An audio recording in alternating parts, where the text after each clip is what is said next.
नमस्कार, मैं हूं राज और आप देख रहे हैं प्योर पॉलिटिक्स। खबर यह है कि अमेरिका के राष्ट्रपति डोनाल्ड ट्रंप को भारत के प्रधानमंत्री नरेंद्र मोदी ने करारा जवाब दिया है। जी बिल्कुल, करारा जवाब मिला है डोनाल्ड ट्रंप को। अपने दूसरे टर्म में ट्रंप ने जिस तरह से भारत को दबाने का प्रयास किया है और ट्रंप का यह प्रयास अभी भी लगातार जारी है। ट्रंप का पाकिस्तान की तरफ जो झुकाव है ये साफ साफ दिख रहा है।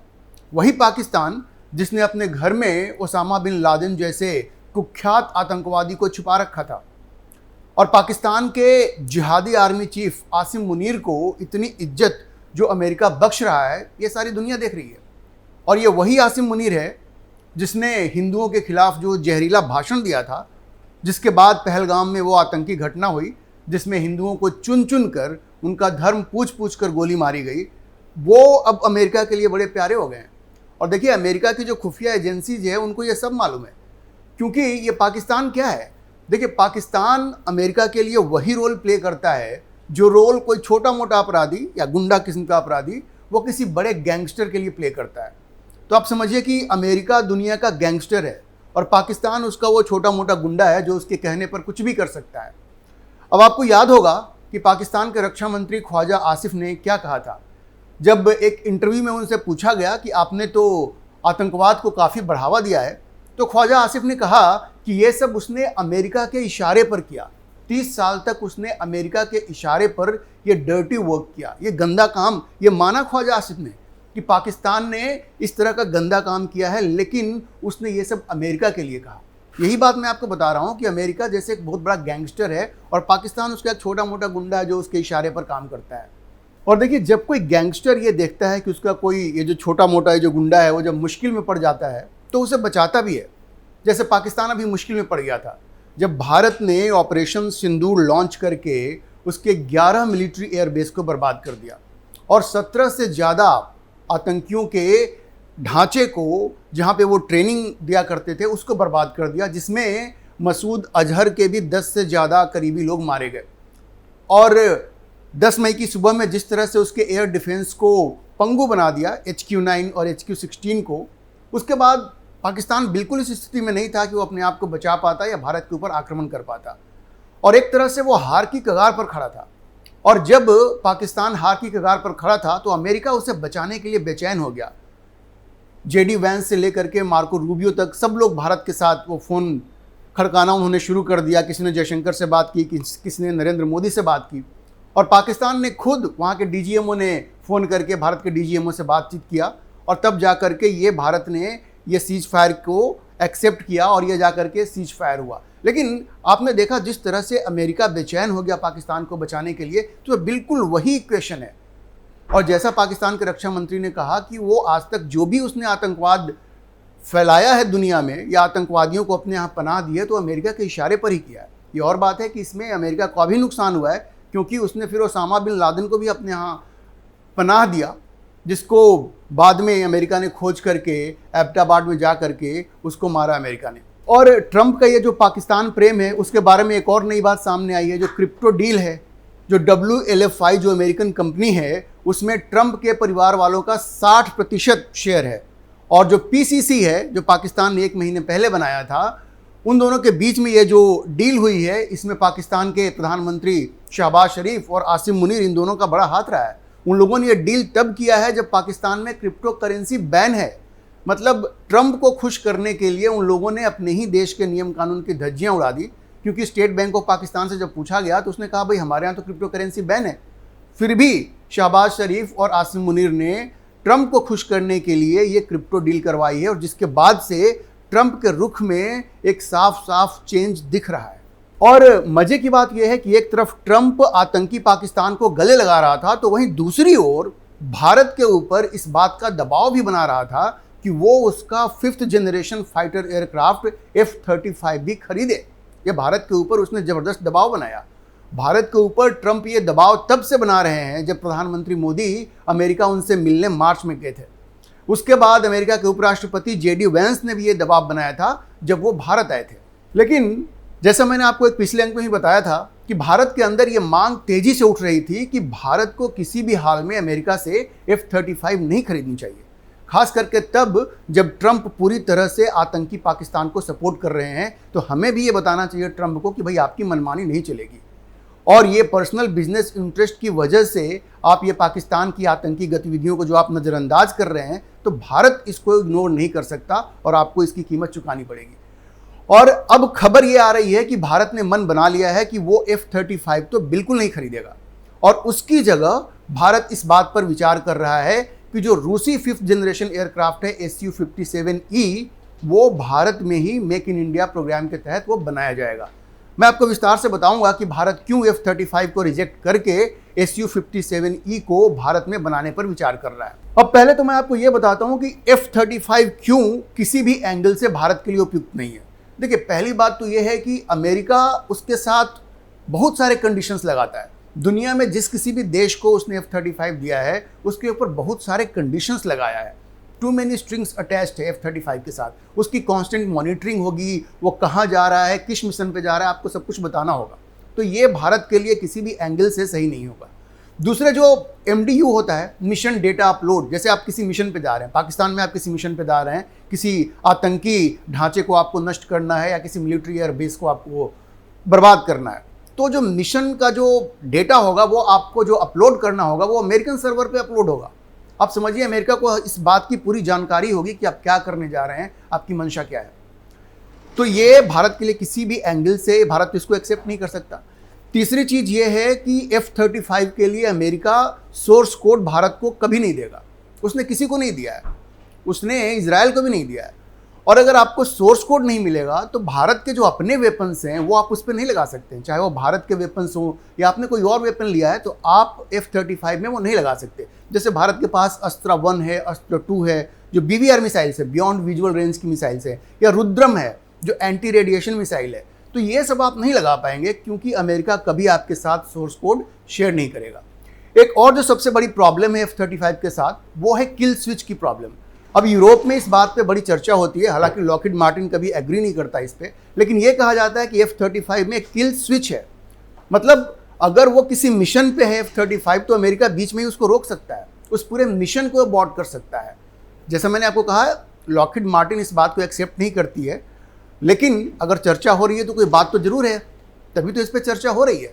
तो ये किसी भी एंगल से भारत के लिए फायदेमंद नहीं है। और जैसा मैंने आपको बताया, स्ट्रिक्ट मॉनिटरिंग है।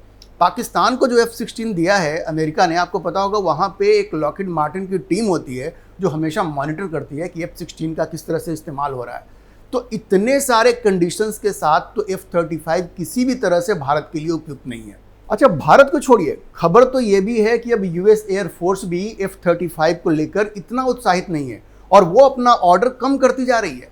अभी ब्लूमबर्ग ने जो एक रिपोर्ट पब्लिश किया है, उसने ये बताया है कि पेंटागन F-35 फाइटर जेट के ऑर्डर को लगातार कम करता जा रहा है। जैसे पिछले साल 24 F-35 जो था वो US एयरफोर्स में इंडक्ट किया गया था, लेकिन इस बार वो नंबर घटा दिया गया है। US एयरफोर्स के लिए भी ये नंबर घटा है, US नेवी के लिए भी ये नंबर घटा है, US मरीन कॉर्प्स के लिए भी नंबर घटा है, क्योंकि एक तो उसका कॉस्ट बहुत ज़्यादा है, दूसरे मेंटेनेंस की बहुत बड़ी समस्या है। उसमें ज़्यादातर टाइम ये मेंटेनेंस पे ही रहता है। तो और अमेरिका की जो एयरफोर्स है और वहाँ की जो नेवी है, उसका ये कहना है कि हमारे लिए अब ये उतना उपयुक्त नहीं है। ये और बात है कि अमेरिका सारी दुनिया में इसको बेचने की कोशिश कर रहा है। और देखिए, एक समस्या ये भी है कि लॉकहीड मार्टिन के लिए बड़ी मुश्किल की स्थिति पैदा हो गई है, क्योंकि लॉकहीड मार्टिन का जो टोटल रेवेन्यू है, लॉकहीड मार्टिन वो कंपनी है जो F-35 बनाती है, उसके टोटल रेवेन्यू का 30% F-35 से आता है। लेकिन हाल के दिनों में, जैसे 2024 में उसने तकरीबन 110 एयरक्राफ्ट बेचे हैं, लेकिन धीरे धीरे दुनिया भर में इसकी मांग कम होती जा रही है और उसकी एक बड़ी वजह ट्रंप का अपना व्यवहार भी है। अब जैसे उदाहरण के लिए कनाडा ने 88 F-35 का ऑर्डर दिया था, लेकिन कनाडा अब इस पर पुनर्विचार कर रहा है क्योंकि ट्रंप साहब आए, उन्होंने कहा कि भाई कनाडा को तुम अमेरिका में मिला दो, 51वां तुम प्रदेश बन जाओ हमारे। अब कनाडा में इसका बड़ा रिएक्शन हुआ है और वो लोग अब ये सोच रहे हैं कि हम F-35 खरीदें या इससे अच्छा है कि हम रफाल खरीदें।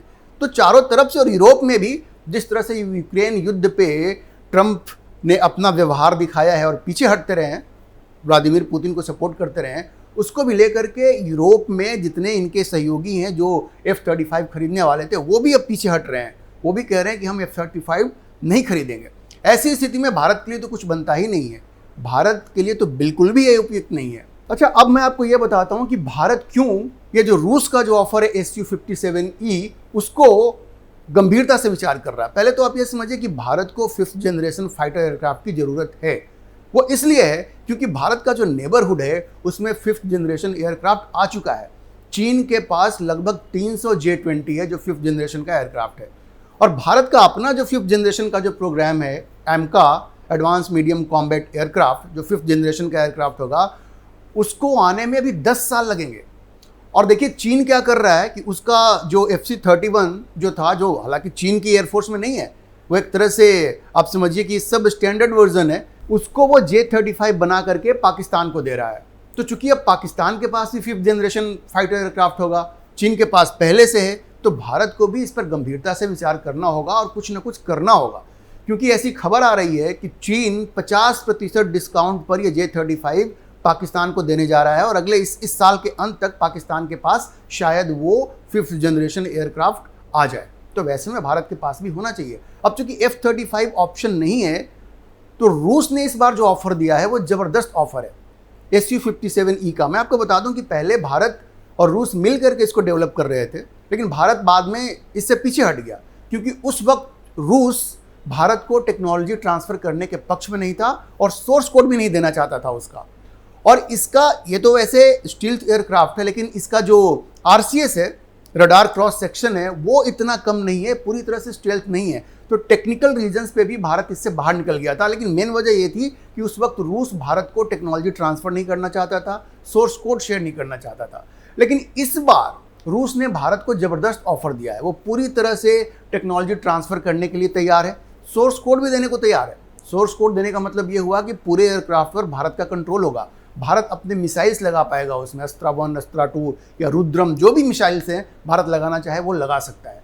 तीसरी सबसे बड़ी बात यह है कि नासिक में जो सुखोई 30 MKI बनता है, वहाँ पे रूस कह रहा है कि आप यहीं पे बना लो, हम इसको यहीं पे को प्रोड्यूस करते हैं। तो मेक इन इंडिया का नरेंद्र मोदी जी का जो एक विजन है उस पर भी एक खरा उतरता है। और आप ये समझिए कि Su-57E के आ जाने से, और अगर नासिक में इसका प्रोडक्शन शुरू हो जाता है, तो भारत के जो फाइटर एयरक्राफ्ट स्क्वाड्रन की संख्या जो लगातार घटती जा रही है उस पर ब्रेक लगेगा और वो भी जल्दी से बढ़ेगा। आपको पता होगा कि हमारे पास जो सैंक्शन स्ट्रेंथ है 42.5 स्क्वाड्रन का है, लेकिन इस वक्त मात्र 31 स्क्वाड्रन है। भारत कोशिश कर रहा है, तेजस Mk-1A भी अभी बनना तैयार धीरे धीरे शुरू हो रहा है, उसमें भी टाइम लगेगा पूरी तरह से होने में, क्योंकि उसका इंजन 404 वो तो अमेरिका से आता है और अमेरिका के अपने टेंट्रम्स हैं।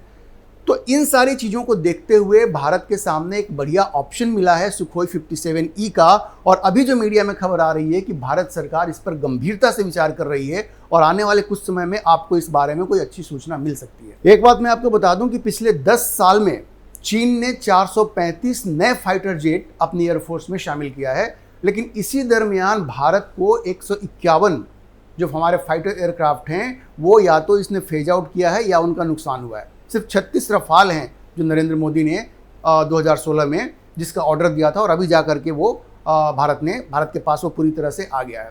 तो इन सारी चीज़ों को देखते हुए, और जैसा मैंने कहा आपको कि एमका जो भारत का अपना 5th generation fighter aircraft programme है, उसमें भी कम से कम 10 साल लगेंगे, और चीन चूंकि पाकिस्तान को J-35 दे रहा है, इसलिए भारत के सामने ये एक बढ़िया ऑप्शन है Su-57E का, और सरकार इस पर गंभीरता से विचार कर रही है।